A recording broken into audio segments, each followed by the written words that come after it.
2015 में the Martian movie आई थी जो कि एंडी वियर की द मार्शियन बुक पर बेस्ड थी। इनकी एक और बुक 2021 में आई थी प्रोजेक्ट हेल मेरी, और इस पे भी एक मूवी बनने वाला है। इस पे रायन गॉसलिंग और सैंड्रा हुलर and is schedule for release on March 2026। The Martian book तो मैं नहीं पढ़ पाया था, लेकिन जो मूवी है द मार्शियन मुझे बहुत पसंद आया था और मुझे साईफाई बहुत पसंद है। मैंने सोचा इससे पहले मूवी है मैं बुक पढ़ लेता हूँ। इसके मेरिट्स डिमेरिट्स दोनों है। जब बुक पढ़ने का ये फायदा होता है कि मूवी देखते वक्त आपको पता चल जाए कि वो सोर्स मटेरियल से कितना क्लोज है और कितना डेविएट हो रहा है। इसका एक डिमेरिट से है कि आपको पहले से सब पता होता है तो आप सरप्राइज नहीं हो पाओगे। बुक का जो स्टार्टिंग है वो बहुत ही इंटरेस्टिंग है कि कहानी का जो मेन कैरेक्टर है वो अपने पृथ्वी को बचाने के लिए स्पेसशिप में है, और वो जब उसे होश आता है वो उसे कुछ याद ही नहीं है, उसे अपनी आइडेंटिटी भी नहीं पता, उसका नाम क्या है, वो कहाँ पे है, वो अर्थ पे है या स्पेस में, उसे कुछ नहीं पता होता है। कहानी के बारे में अगर बात करो तो हमारे जो सन है वो एस्ट्रोफेज नामक एलियन माइक्रोब्स के द्वारा इन्फेक्टेड हो गया है।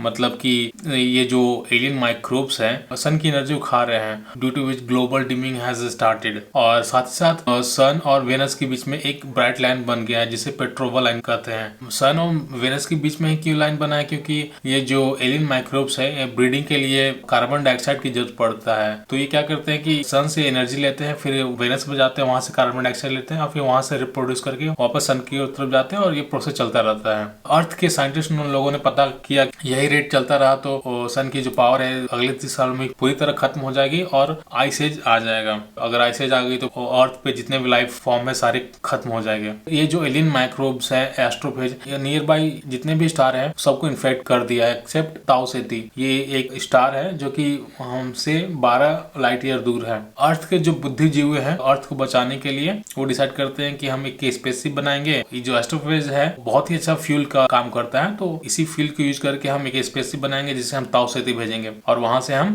प्रॉब्लम का सॉल्यूशन है उसको पता करेंगे, सॉल्यूशन और वापस अर्थ को भेजेंगे। अर्थ से ताऊ सेती जाने में 13 साल और ताऊ सेती से वापस सॉल्यूशन आने में 13 साल लग जाएंगे, तो 26 साल टोटल लग जाएंगे। अब 26 साल में ग्लोबल डिमिंग वो जो शुरू हुआ है वो कंटिन्यू चल रहा है। तब उसे बचाने के लिए वो लोग क्या उपाय करते हैं, उससे अर्थ पे क्या असर पड़ता है। बुक बहुत ही थ्रिलिंग है। जब मैं बुक पढ़ रहा था लग रहा था कि एक मूवी देख रहा हूँ। उसमें जो मेन हीरो है बहुत सारे प्रॉब्लम्स उसके सामने आते हैं, जब भी उसको प्रॉब्लम आते हैं आप सोचते हैं कि इससे ये कैसे ओवरकम करेगा। चूंकि ये साईफाई है तो बहुत जगह हार्डकोर साइंस हो जाता है, और इसका जो नरेशन है वो बैक एंड फोर्थ होते रहता है। मतलब एक नरेशन चल रहा है कि आप जो मेन कैरेक्टर है वो स्पेस में है, और फ्लैशबैक में दूसरा कहानी चलता है कि वो स्पेस तक कैसे पहुंचा और मिशन सक्सेसफुल हो पाता है या नहीं हो पाता है, क्या अर्थ वाकई बच पाता है। ये सब के लिए आपको बुक पढ़ना पड़ेगा। अभी तक की मैंने जितने साईफाई बुक पढ़ी है सब उनमें से सबसे बेस्ट लगी मुझे। इस साल की सबसे बेस्ट बुक मैंने पढ़ी है।